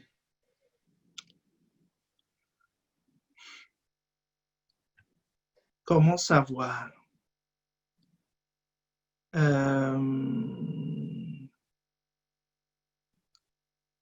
Que c'est... Est-ce que tu peux répéter la question, s'il te plaît? Alors, je répète la question. Comment savoir si l'endroit où nous nous trouvons, où les connexions et opportunités que nous avons sont bien de lui? La personne rajoute bien qu'elle ne soit pas mauvaise, mais je pense que c'est vraiment comment discerner que ce que nous avons, par exemple, là où je suis, les opportunités que j'ai, les personnes avec qui je suis en connexion, m'ont bien été données par Dieu. Alors, être dans la volonté de Dieu ou pas ne s'apprécie pas à la facilité que j'ai à faire les choses ou à l'adversité. J'explique. C'est pas parce que chaque fois que je fais quelque chose, ça marche, que c'est Dieu. OK? Parce que, rappelle-toi, Satan a proposé à Jésus de lui donner la gloire et les richesses. Donc, c'est pas parce que je suis riche, les choses sont faciles. Parce que les gens disent ça souvent. Dis non, mais Dieu conduit toutes choses, quoi. Dès que j'arrive, voilà, les portes s'ouvrent. Non, c'est pas parce qu'une porte s'ouvre que c'est la volonté de Dieu. Non, tu ne peux pas me convaincre de ça, c'est pas vrai. C'est pas parce que, justement, vous savez pourquoi les gens doutaient de Jésus? Certains doutaient de Jésus. On dit, ah, la Bible nous dit dans Isaïe 53 qu'il était comme un mouton qu'on amenait à l'abattoir. Donc, quand les gens l'ont vu, dire, ça peut être le Fils de Dieu. Regardez comment on le traite. On dirait que la terre entière est contre lui. Donc, la facilité ou la beauté d'une chose n'est pas le signe de la volonté de Dieu. N'est pas le signe de la volonté de Dieu. Est-ce qu'on est ensemble? Donc, comment je vais savoir que je suis réellement dans la volonté de Dieu? C'est que quand l'Esprit conduit, je crois que c'est Romains 8. Romains 8. Je vais trouver la référence.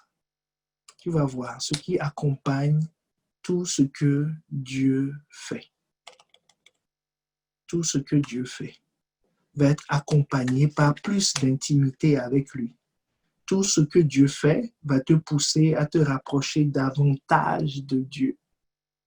Même dans la prison, c'est Romains 8, 15. Même dans la prison, on le cherche, on va nous l'afficher. Même dans la prison, et Dieu était avec lui. Et dit le verset 15. Même dans la prison. Tu vois, la différence entre l'esprit de servitude, c'est-à-dire je suis en train de faire des choses, mais je sers un autre maître. C'est ça l'esprit de servitude, hein, qui te fait servir Satan. Même si on a l'impression que je sers moi-même, que ce ne soit jamais notre cas dans le nom de Jésus. La Bible nous dit, mais vous n'avez pas reçu un esprit de servitude pour être encore dans la crainte. Quand je suis dans cette catégorie, mon cœur n'est pas en paix. Au fond de moi, je sais qu'il y a quelque chose qui ne tourne pas rond. Même si j'ai des millions qui tombent, j'ai des possibilités, j'ai des relations, tout le monde me dit que je suis beau, gentil, magnifique. Voilà, que sans moi, la terre ne tournerait pas. Qu'est-ce qu'on ferait sans toi? Voilà, quand je suis dans... Moi, au fond de moi, il y a un témoignage qui manque. Je n'ai pas la paix, c'est-à-dire la joie du maître. D'accord? Mais vous avez reçu un esprit d'adoption par lequel nous crions Abba, Père. C'est ça l'esprit de Dieu. Les connexions me poussent à aimer davantage Dieu. Dans cette situation-là, mon cœur, je deviens de plus en plus dépendant. Je crie Abba, Père, c'est-à-dire je dépends de plus en plus de lui. Je dépends de plus en plus de lui. Je ne m'éloigne pas. Si je suis en train de vivre ça, alors sache que c'est le signe que Dieu est avec toi dans ce que tu es en train de vivre. Donc, si Dieu est avec toi dans ce que tu es en train de vivre, ce que tu vis est conforme à sa volonté. Mais il faut beaucoup de sincérité, hein, pour reconnaître ça, enfin, pour apprécier ça. Beaucoup de sincérité. C'est il se détacher. C'est pour ce que David dit. Je te cherche, mon cœur, je me dis tout le jour. Tes paroles sont tout le jour l'objet de mes. C'est tout, je suis continuellement polarisé vers toi. Qu'on me nomme Premier ministre, que je devienne grand pasteur, que je devienne directeur de quelque chose, non. Que je devienne le roi, que je devienne millionnaire, non. Ça ne me change pas. Ça ne me transforme pas.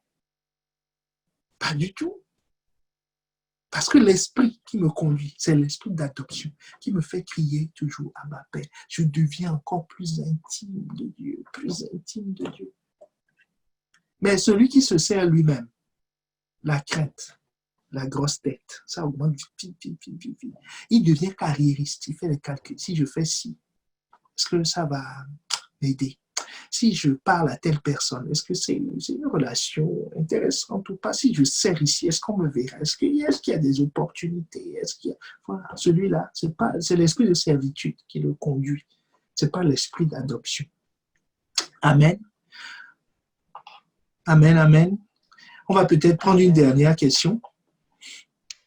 On va prendre une dernière question. Une dernière question sur le fait d'honorer, puisque tu nous avais parlé toujours mardi dans l'enseignement par rapport à ce que Dieu attendait de nous concernant la loi de l'honneur. La question est la suivante. Quels sont les pères que je dois honorer pour vivre longtemps? Quels sont les pères? Il est difficile de faire une sélection de pères. Un père est un père, pour commencer. Un père, c'est quoi? C'est celui qui t'a mis au monde, littéralement, c'est ça. Hein? Qui t'a mis au monde. Maintenant, il y a plusieurs pères. Il y a celui qui t'a mis au monde physiquement, c'est un père. Il y a maintenant un père dans celui qui t'a mis au monde en Christ, c'est un père. Il y a celui qui t'a mis au monde dans une certaine dimension de ta vie spirituelle, c'est un père. Il y a celui qui t'a mis au monde dans un domaine d'activité, dans un domaine, dans une compétence, quelque chose comme ça. C'est un père. Donc, j'ai mon père naturel. J'ai mon père qui m'a conduit à Christ. C'est une femme qui m'a conduit à Christ. C'est pas pasteur Yvan, c'est pour ça que je te précise que c'est pas, voilà. Par exemple, pasteur Christian, lui, pasteur Yvan est son double père. C'est-à-dire, c'est lui qui l'a conduit à Christ, c'est lui qui l'a suivi, c'est lui qui a fait de lui ce qu'il est aujourd'hui. Est-ce que quelqu'un me suit? Voilà. Nous n'avons pas eu ce privilège, mais c'est aussi un privilège de vivre autrement. Mais donc, là où je suis maintenant dans ma vie spirituelle, c'est pasteur Yvan qui m'a hissé à ce niveau. Sinon, je ne serais pas là. Je ne parle pas du titre de pasteur, hein. Je parle de ce que je sais, ce que j'ai reçu.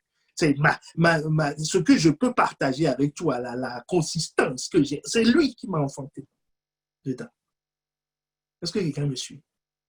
Maintenant, professionnellement parlant, j'ai des pères, j'ai mes maîtres. C'est eux qui m'ont appris le métier. Voilà. Donc, tout ça, c'est des pères. Donc, quiconque t'a fait naître, par exemple, dans le service, je peux dire, pasteur Christian est mon père dans le service. Parce que c'est lui qui m'a donné accès au service. C'est lui qui m'a amené à un certain niveau. Sans lui, on peut les citer. Est-ce que quelqu'un me suit? Donc, ce n'est pas une question d'âge. C'est celui qui t'a fait naître. Donc, il faut éviter le piège de sélectionner les pères en disant parce qu'on a honte de tel père ou on trouve que non. Les gens disent souvent, pas à Lille, ailleurs, ils disent que tu vois, celui qui les a fait naître, là, ils ne veulent pas le reconnaître parce qu'ils trouvent que lui, il est trop petit. Ils disent non, mon père, par exemple, c'est pasteur Yvan. Mon père, parce que tu vois, ça fait bien. Quoi. Ah. Alors que les petits pères, là, les petits pères de rien du tout, ils ont un mépris pour. Est-ce que quelqu'un me suit? Voilà. Donc, c'est pour ça que je n'ai pas honte de dire, si on dit, par exemple, qui est mon père dans le service? Celui qui m'a fait naître dans le service, c'est pasteur Christian. Ou bien, AP, vrai ou faux? C'est lui. Tout à fait. C'est lui. Il nous a fait naître. Sans lui, on ne serait pas en train de servir là où c'est lui qui nous a fait naître. Est-ce que je ne serais pas plus fanfaron de dire, oh, non, c'est pasteur Yvan, c'est lui-même qui m'a repéré, qui m'a pris, qui m'a... Non, mon père, dans le service, c'est pasteur Christian. Voilà. Je suis fier de le dire. Donc maintenant, la Bible dit, Exode 20, le verset 12, honore ton père et ta mère, afin que tes jours se prolongent dans la vie que l'Éternel, ton Dieu, te donne. Donc, ta durée de vie, dans le domaine où il t'a fait naître, ton père qui t'a fait naître physiquement, si tu ne l'honores pas, ta vie physique sera écourtée. Ton père qui t'a fait naître dans la carrière, dans la profession, si tu ne l'honores pas, ta carrière va être écourtée. On a des exemples, hein? Des exemples. Je vais vous donner un exemple simple. Quelqu'un qui n'a pas honoré son père. Honorer ne veut pas dire faire tout ce que le père dit si c'est hors de la volonté de Dieu. D'accord? Honorer, c'est rendre l'honneur à. Voilà. C'est des choses différentes. Vous connaissez Ramayad. Quels sont ceux qui ne la connaissent pas? Est-ce que vous pouvez vous manifester, ceux qui ne la connaissent pas? Si quelqu'un ne la connaît pas.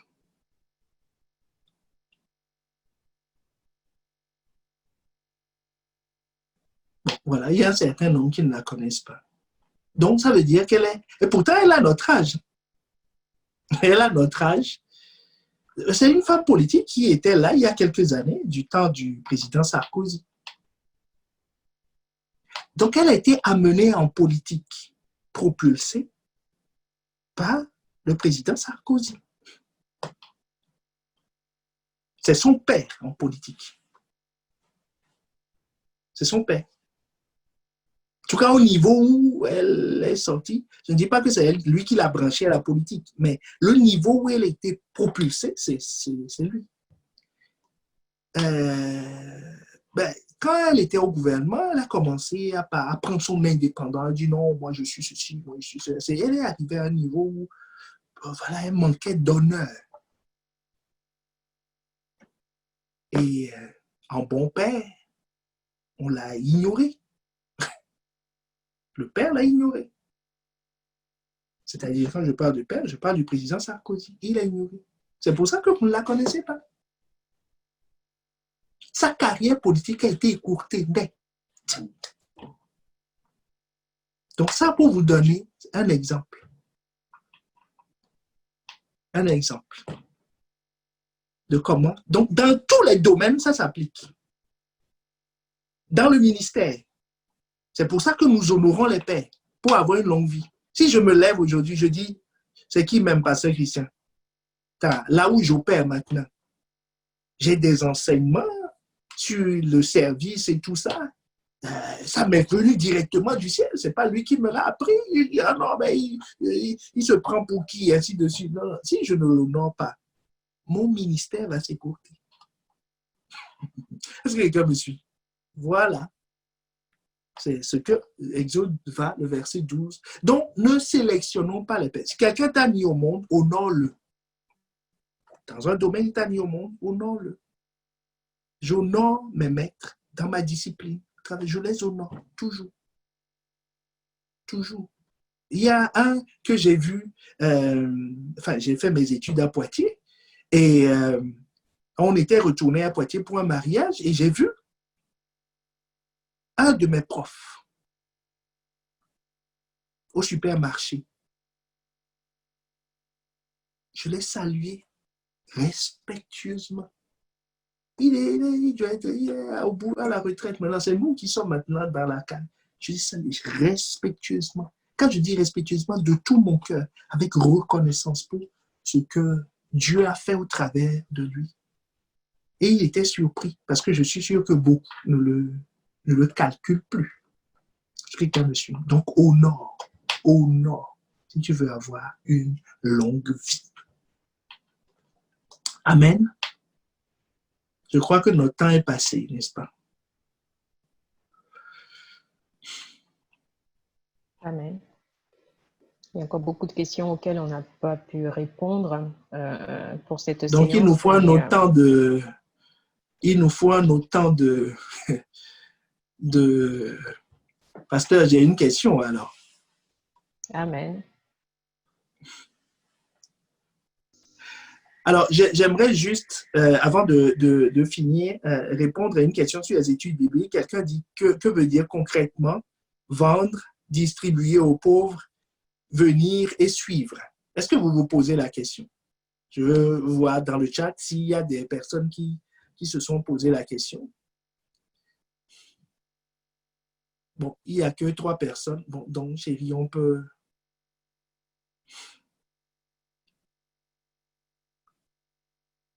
C'est très important de comprendre ça.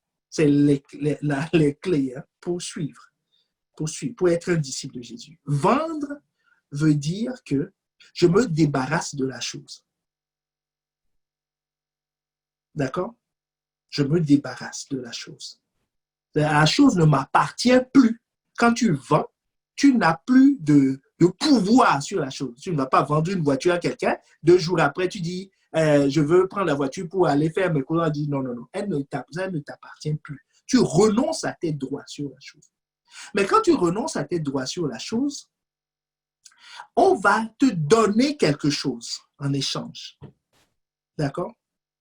Cette chose-là, Jésus dit, distribue-le aux pauvres. C'est-à-dire, là, tu perds totalement tout contrôle. Donc, ce qu'on te donne en échange, c'est les bénéfices, tu vois. Donc, tu te débarrasses de la chose et de ces bénéfices, les bénéfices qui vont avec, la gloire qui va avec, les avantages qui vont avec. C'est-à-dire tu renonces définitivement, totalement. C'est-à-dire on peut vendre parce qu'on peut vendre et mettre l'argent sous son lit, cacher l'argent à la banque. Et je sais que, de toute façon, j'ai une roue de secours. J'ai un plan B. Jésus te dit, n'aie pas de plan B. Si tu veux me suivre, c'est moi ton plan B, ton plan A, ton plan B, ton plan C, ton plan Z. Est-ce que tu me suis? N'aie pas d'autre plan que moi. Donc maintenant, viens. Viens à moi. Et suis-moi. Ça veut dire que c'est deux choses différentes. Parce que tu peux vendre, distribuer et ne jamais venir. Venir, c'est aller là où il est. Sois avec moi. Viens. Sois de façon statique. Pas dynamique encore. Sois. Cherche ma présence. Demeure dans ma présence. Voilà. Viens, c'est statique. OK? Maintenant, suis, c'est dynamique. Suis mes mouvements. C'est moi qui détermine maintenant tes mouvements. C'est moi qui détermine où on va. C'est moi qui fais le programme. Ce n'est pas toi qui fais un programme pour moi, pour que je suive. OK? Ça, appliqué au talent, c'est je renonce totalement à mes talents. Je renonce comment? En étant conscient que c'est pour servir Dieu.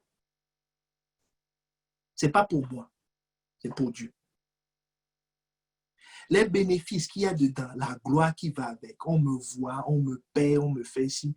D'ailleurs, un point important que je n'ai pas abordé dans le fait de prélever, vous savez, le moyen que Dieu nous donne pour que, la première question qu'on a posée, est-ce que je peux monétiser mon talent? Oui, je peux monétiser mon talent, mais comment on sait que je ne suis pas attaché à la monnaie qui vient de mon talent et que je reconnais que, en fait, c'est Dieu qui me rémunère? Ce n'est pas ma dîme.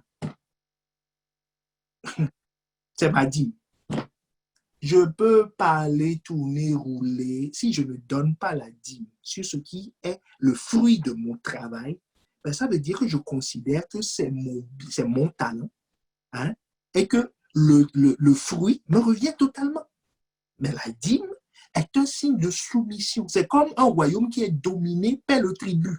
Le tribut, c'est le signe de la soumission. Le jour où il ne paie plus le tribut, ça veut dire qu'il a pris son indépendance. Donc, voilà, c'est comme un tribut. Je viens, je donne à Dieu les premiers 10% pour lui dire, tu vois, les premiers, je reconnais que c'est toi la source. Donc, dès que j'ai quelque chose, je donne. Dès que je donne. Je donne les offrandes. Je ne suis pas attaché à l'argent. Ce n'est pas le jour, mais bon, enfin, voilà, je ne suis pas attaché à ces choses. Je suis attaché à toi. Est-ce qu'on est ensemble? Donc, ça, c'est vendre et distribuer aux pauvres. Maintenant, pratiquement, je cherche sa présence, comme je l'ai dit, et je le suis.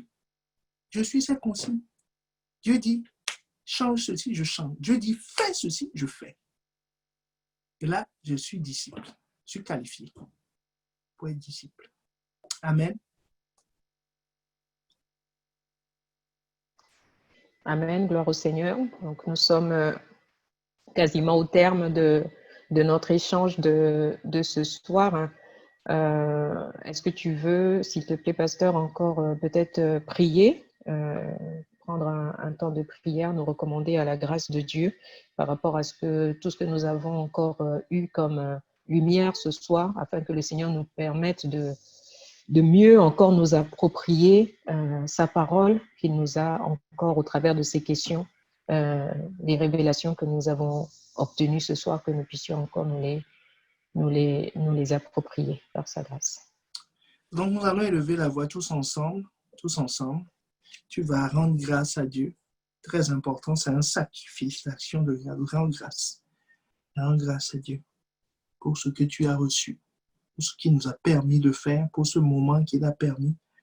Seigneur, il ne s'agit pas de nos moyens, il ne s'agit pas de notre capacité. Seigneur, c'est toi qui as permis, c'est toi qui as pourvu, c'est toi qui as amené mon frère et ma soeur, c'est toi qui nous as rassemblés.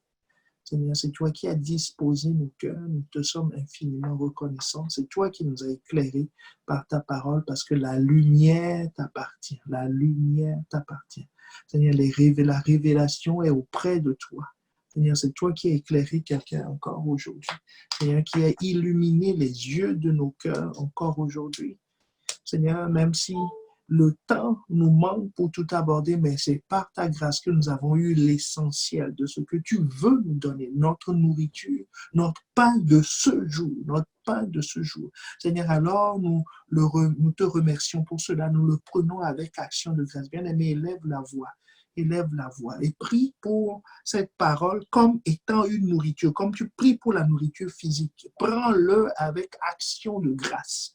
Prends-le avec action de grâce. Dis merci pour cette nourriture spirituelle. Dis à Dieu, Seigneur, je le prends avec action de grâce. Je l'avale avec action de grâce. Je l'accepte en moi avec action de grâce. J'ouvre mon cœur pour qu'elle soit plantée dans mon cœur avec action de grâce. Avec action de grâce.